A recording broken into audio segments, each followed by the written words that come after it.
This is the DoughRoller Money Podcast, episode number 189. My name is Rob Berger. I'm the founder of DoughRoller.net and the host of this podcast. And today we're going to talk about early retirement. Imagine you've saved well, you have the money, you're going to pull the trigger, retire early, and now you just need to figure out how in the world you can get your money out of your retirement accounts without paying that pesky 10% additional tax.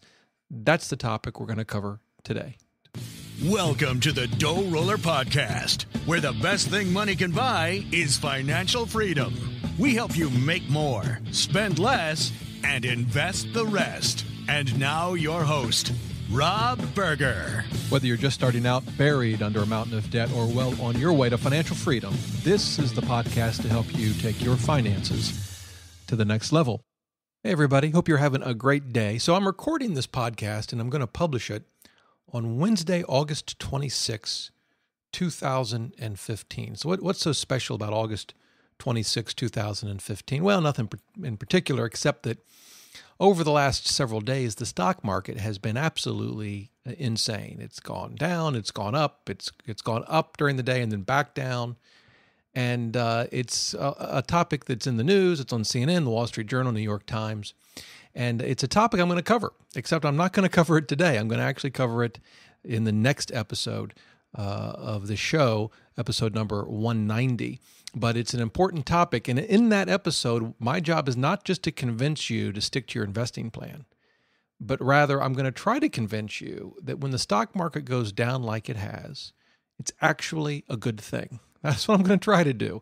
You'll tell me how successful I am. Today, we're going to talk about early retirement and specifically how you can get your money out of a traditional pre-tax 401k or 403b or a deductible IRA, how you can get your money out of one of those accounts without paying the 10% additional tax. Some folks refer to it as a penalty, the 10% additional tax that you have to pay when you take the money out, or usually when you take the money out before retiring. So that's the topic that we're going to cover today. And before we get to it, though, I kind of had a related topic, kind of. An email from a listener named Felissa, and I hope I've got her name, pronounced her name correctly, that kind of deals with early retirement, but at a slightly different question, or maybe even a very different question. But I thought it was an interesting one, and I thought I'd share it with you first before we get to the main topic. So she wrote in, she says, "Hi, thank you for the wonderful podcasts. My question relates to asset allocation in tax-free versus taxable accounts. I'm 43 and I want to retire in 10 years. I have $30,000 in taxable accounts and $440,000 in IRA and Roth IRA accounts, plus another $30,000 in emergency funds. I currently have around 90% in the total market Vanguard index fund, 5% in the total international fund, 2.5% in long-term bond fund, and 2.5% in an international bond fund. I know I need to increase my bond weighting and international weighting to at least 10% and 10%, but I don't know where to do it. I don't want to push myself into a higher tax bracket by doing the wrong thing." Well, it's a great question, and I will give you my 2 cents on it. I'm not a tax expert, as I've said on this show repeatedly. In fact, I met with a tax accountant yesterday, and I'm having a phone call with him in about 40 minutes because all this tax stuff, at least particularly when it gets really complicated, goes well over my head. But I think I can help you out. I'll do my best. But as always, I always encourage folks to consult with a tax expert, a tax professional, whenever you're dealing with taxes. But this is really a question we've dealt with some in the past, and it's a very important question about where do you hold your investments. Many folks have multiple accounts. You have pre-tax of retirement accounts where you got a deduction at the time of the contribution, like a typical 401k or 403b. For those of you that work with charities or hospitals, schools, and that sort of thing, you may have a 403b. Or the thrift savings plan if you're a federal worker or a Marine, right?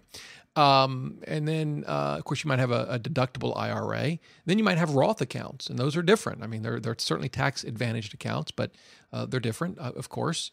There can be a Roth 401k, a Roth IRA.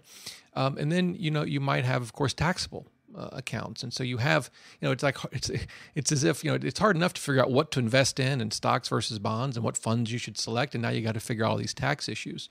But you can really kind of get through it and sort through it and get to a reasonable a place with your investments, just understanding a few things. So let me break down her question. Her current asset allocation is 90%, say U.S. stocks, right? 5% international, and then 5% bonds, split between, I guess, U.S. bonds and international bonds. She wants to increase her international from 5% to 10%, and she wants to increase her bonds from a total of 5% to 10%. So we're talking about a change of a total of 10% in her investments, to take her international stocks from 5 to 10% and her bonds from 5 to 10%. Now, if we exclude her emergency fund, she has $470,000, $30,000 in taxable accounts, $440,000 in IRAs and Roth IRAs, right? So 10% of that $470,000, of course, is $47,000. That's the amount she's going to have to move, presumably from her 90% in total market, total U.S. Vanguard Index fund. She's going to need to take 10% out of those funds, right?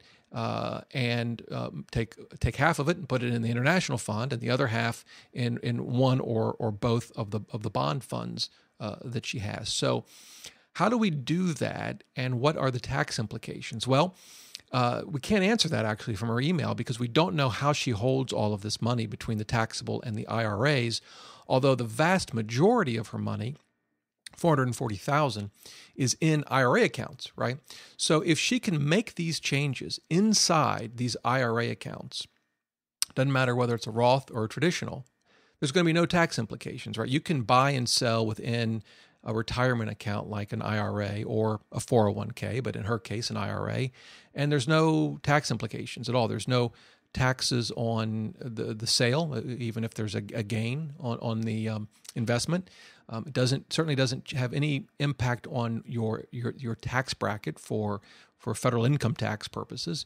You can buy and sell within taxable accounts without worrying, within retirement accounts like an IRA or a Roth IRA, without worrying about the tax implications. So for her, the real question comes in if she feels a need to sell some of the $30,000 in her taxable accounts in order to make this change. Now, a couple of things there. One is, and it may not apply in her case because the taxable account is a relatively small percentage, but imagine if you had your total international 5% in your taxable account, and you wanted to increase it to 10, and you were thinking, I'm going to pull money out of some other part of the taxable account, whatever that might be. In her case, 90% U.S. total stock market. Let's say she had some portion of it in her taxable account, and she was going to, thinking about cashing out 5% of that to put in the international fund that's sitting in her taxable account.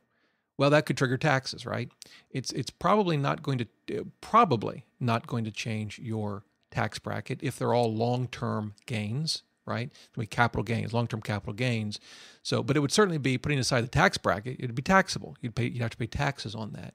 So one option is, even if the international fund is sitting in your taxable account, go over to your IRA and invest in that same fund inside your IRA, right? It's perfectly fine to own the same mutual fund or the same ETF in multiple accounts. In fact, when you start having and juggling multiple accounts and you're trying to do your asset allocation, it's pretty common to own the same fund in multiple accounts. So rather than dealing with the taxes of selling part of the $30,000 in the taxable account, even if you don't have, in her case, an international fund in your IRA or your Roth IRA that you're putting money into, assuming it's available to you, I don't know where I guess her IRAs are at Vanguard, take some of investments in your IRA, and in this case, move, I guess it'd be 5% into the total international fund. And if the result is that you own 5% of the international fund in a taxable account, and now 5% of it of the same fund in your IRA, that's fine. It's not a problem at all. I mean, over time, it kind of you kind of feel like you'd like to consolidate, but that's not always possible. You obviously can't consolidate a taxable account and your IRA. or at least not without some serious tax implications. So that's okay. Just open up the same mutual fund or ETF, invest in the same mutual fund or ETF in your retirement accounts. That's one option. The other option, if you really have to make changes in your taxable account in order to achieve the asset allocation you want, consider, rather than ripping the Band-Aid off and doing it all at one time, do it over time. And rather than selling investments, use the dividends from those investments and don't simply reinvest them into the fund that earned them, but have them put into a cash account and then invest them into, in this case, the Total International Fund or the bond funds to slowly get to the allocation you want. And you can do the same thing with any new contributions. So if you're going to be, you're saving a few $100 or $1,000 a month or whatever it is for you, start directing those that new money into the funds that you want to achieve the asset allocation you want, or in some cases, the rebalancing. It's a slower process. You can't just snap your fingers and have it done. And who knows, maybe it'll take you a year. But it's at least worth considering when the alternative is to sell some taxable investments in your taxable account and generate capital gains for yourself. So again, in her case, it seems to me likely, again, I can't know this for sure, but it seems to me likely she could make these changes entirely within her IRA or Roth IRA accounts, and then there wouldn't be, any capital gains tax from those changes. But if the taxable account had to come into play, again, consider using the dividends from those taxable accounts and any new investments to make those changes. Again, it'll be slower, but it may be worth it if you can avoid the tax liability. So that's my response to Felissa. I hope you found that helpful. And again, I'm not a tax expert, so please bear that in mind. But that's how I would approach it, and that's generally how I approach rebalancing as well, because tax management is a huge part of successful investing. And if you can avoid those taxes in the taxable account for as long as possible, it can make a huge difference. It's one of the reasons, by the way, that for individual dividend stocks, I look at the yield on the stocks that I buy. And if it's a high yield investment like, say, GM or Ford happens to be in my taxable account. If I were buying it today, I wouldn't have bought it there. There are reasons for that. But in any event, GM is in a SEP IRA because it has a large, I think it's over 4% as their yield. If I were going to buy ExxonMobil, I would buy that if I could in a tax deferred account because ExxonMobil tends to have a high dividend yield. On the other hand, Apple's is, I think it's a little higher now, but it's usually floating around 1.5% to 2%. Wells Fargo, kind of the same thing. Berkshire doesn't pay any dividends, so that's a great investment to own in a taxable account. So in terms of sort of tax management, tax planning, the higher the yield, the more I'm going to want an investment in a tax deferred account. The lower the yield, a taxable account is a good option. All right. By the way, if you want to send me an email, send me a question or topic, you can feel free to do so, d@DoughRoller.net. I plan on starting a Facebook group. I should tell you this. I plan on starting a Facebook group. And the thinking is, rather than you sending me these emails, and I've just gotten buried, it's an avalanche, and I don't know if I'll ever climb out of it. I'm doing my best. But rather than sending me emails, we can start a process where, we have a Facebook group, and then you can ask questions there. We can all sort of contribute our own thoughts as folks have questions. Rather than waiting for me to be able to get back to you on these emails. So let me know, shoot me an email, ironically, and let me know what you think of that. I haven't set it up yet. It's easy to set up. The real question is the time to maintain it. But I think that's the direction I'm headed, is a Facebook group where we can ask our questions, discuss, whatever. So shoot me an email, d@DoughRoller.net. Let me know if you think that would be a good idea. Okay, now on to the main topic. How in the world do we get our money out of these retirement accounts without paying that pesky 10% in additional tax? Now, as we dive into this topic, two things. The first is, when I think about early retirement, I think, retiring before the age of 65. So just to make sure we're all clear, you can withdraw from a 401k or an IRA without paying the 10% additional tax once you reach 59 and a half. So, if someone said they were retiring at 59 and a half, to me, that would be early retirement, but they wouldn't have to worry about this 10% additional tax. Because they'd reached the age of 59 and a half. And also kind of keep in mind, I'm not talking about the ordinary income tax you'll pay on the withdrawals for these pre-tax, traditional 401ks and IRAs. We're talking about the 10% additional tax or penalty tax that you have to pay if you take the money out early. Well, if you've reached 59 and a half and you retire, 59 and a half or older, you're golden. So that's the first thing. The second thing is something to keep in mind. And what I'm going to walk through is some examples of ways you can get the money out without the 10% penalty. And I'm going to give you some great resources to go to that the IRS offers that kind of walks through all of this. But one really important thing to keep in mind is that the rules, while they're similar, the rules are different between IRAs and Roth IRAs on the one hand, and what are called qualified plans, or more commonly known as 401ks and 403bs on the other. Okay, and actually there are differences between the IRA and the Roth IRA as well. But in terms of the 10% penalty, think of the IRAs as one bucket and 401ks and other qualified plans as a separate bucket. Now, there's a lot of overlap between the two, but there are some differences. And let me give you an example of one that doesn't really apply to early retirement, but maybe something you're thinking about. And that is taking money out of a retirement account in order to buy a home, right? First-time home buyer. You may have heard, qualified first-time home buyer distributions, if they're done right, can avoid the 10% penalty. And that's true with IRAs. There is no such exception with qualified plans like a 401k. Now, you might be saying, well, Rob, why in the world did they do that?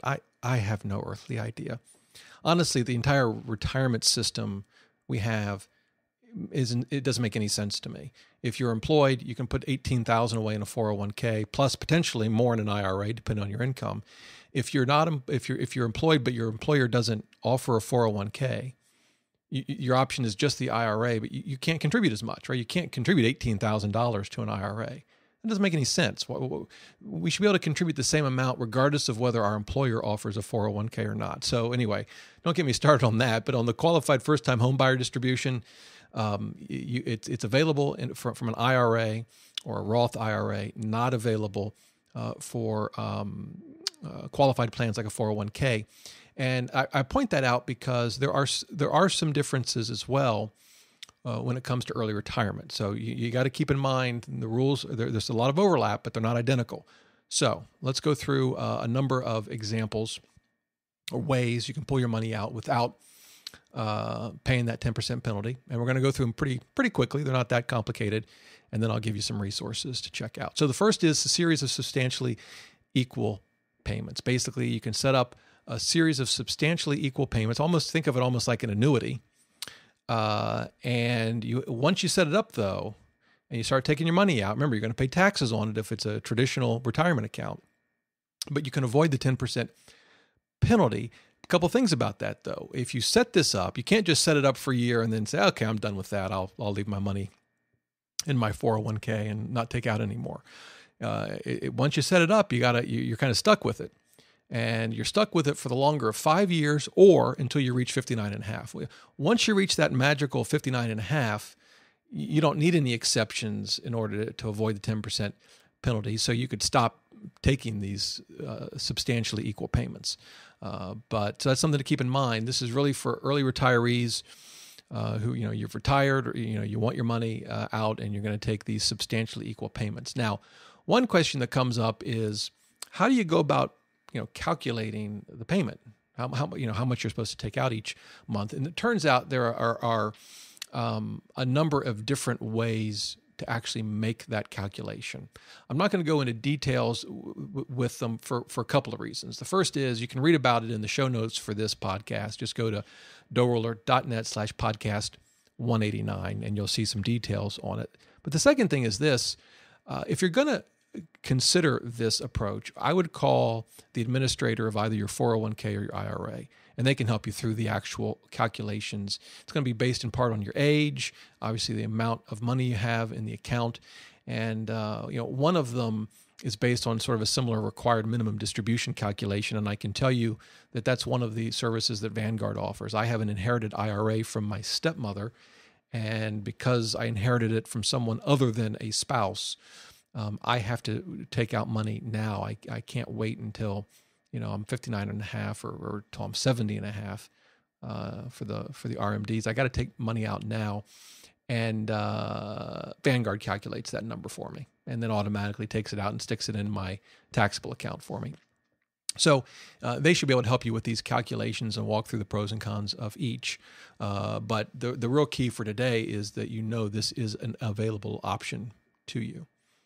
The second one, and this is one of those deals where this is available for a 401k, but not an IRA, right? And it's when you separate from your employer when you hit 55 or older. So if you've got a job, you have a 401k at that job, and you hit 55 and you decide to retire, you can take money out of your 401k without the 10% penalty. Now, a couple of things to keep in mind here. I mentioned it doesn't apply to IRAs, so you couldn't, retire at 55, roll the 401k into an IRA, and then do this. You would have blown it. It's got to be in a 401k. That's number one. Number two, it only applies to the 401k at the employer where you were working when you retired at age 55 or older. So if you have a 401k still at a previous employer, it doesn't apply to that. You'd want to, if you wanted to include that, you'd want to roll it over into your current 401k before you quit. That's an option. But again, this applies to your 401k at your current employer when you retire at age 55 or older. So if this option is of interest to you, my suggestion would be call the administrator of your current 401k at your current employer, and they should be able to walk you through the details and how it works. Another option, I kind of mentioned this because this could be a situation that would cause you to retire early, and that's permanent disability. So permanent disability would permit you to avoid the 10% penalty tax. There is, as you might imagine, an IRS definition of what permanent disability is. It's an inability to do any substantial gainful activity because of your physical or mental condition. Now, I guess in theory, you could end up in a dispute over whether you're permanently disabled or not. Again, I would go through the administrator of your 401k or IRA as a starting point, but I wanted to mention that permanent disability is a reason to, or an exception to the 10% penalty. So something to keep in mind. And then the last thing I would mention is that there are certain qualified expenses that can allow you to take money out without a 10% penalty. We mentioned the qualified first-time home buyer for IRAs, but there are other exceptions like unreimbursed medical costs and unemployed medical insurance premiums as an example, which may be important to, early retirees and others. And of course, there are other exceptions, and this kind of leads me now to the resources that I want to direct you to. And if any of this is of particular interest to you, I highly recommend you check out the show notes, DoughRoller.net/podcast 189. But in particular, the resources that I'm going to mention, and I have links to all of these resources in the show notes. You'll actually see them at the bottom because, I've only sort of touched on this topic. There are a lot of other exceptions to the 10% penalty, like certain higher education costs, for example. So the resources, what are they? There's really three of them that I want to mention that should give you all the information you need. The first is IRS topic 557, additional tax on early distributions from traditional and Roth IRAs. By the way, that's what the IRS calls it. They don't call it a penalty. They call it an additional tax. And so this topic, again, topic 557, lists the exceptions as it relates to traditional and Roth IRAs, the exceptions that would enable you to avoid the 10% additional tax. And again, for IRAs, it would include the first-time homebuyer distribution we talked about, but other things including higher education expenses, medical insurance premiums we mentioned, what paid while unemployed. There's certain qualified reservist distributions if you're in the reserve. So, there's a number of different exceptions. You can read about them. Again, it's topic 557. You'll see a link in the show notes. Topic 558, additional tax on early distributions from retirement plans other than IRAs. Okay, good. That gets us to qualified plans like 401ks. And in that, you'll see the exception we talked about when you are separated from service is the term they use, upon reaching age 55 or older. That's one of them. And there are others as well. So again, I want to stress that I've only touched on a few of them as they may relate to early retirement. So again, topic 557, topic 5, which is IRAs, topic 558, other than IRAs like 401ks. And then there's also, the IRS has put out what they call a retirement topic, exceptions to tax on early distributions. Again, the link is in the show notes, and it kind of brings all of this together in one document that's, I think, fairly easy to read. And I think you'd find it helpful, again, if this is important to you, or perhaps someone you know is considering this, and you can forward them the show notes or this podcast. Maybe it'll be helpful to them.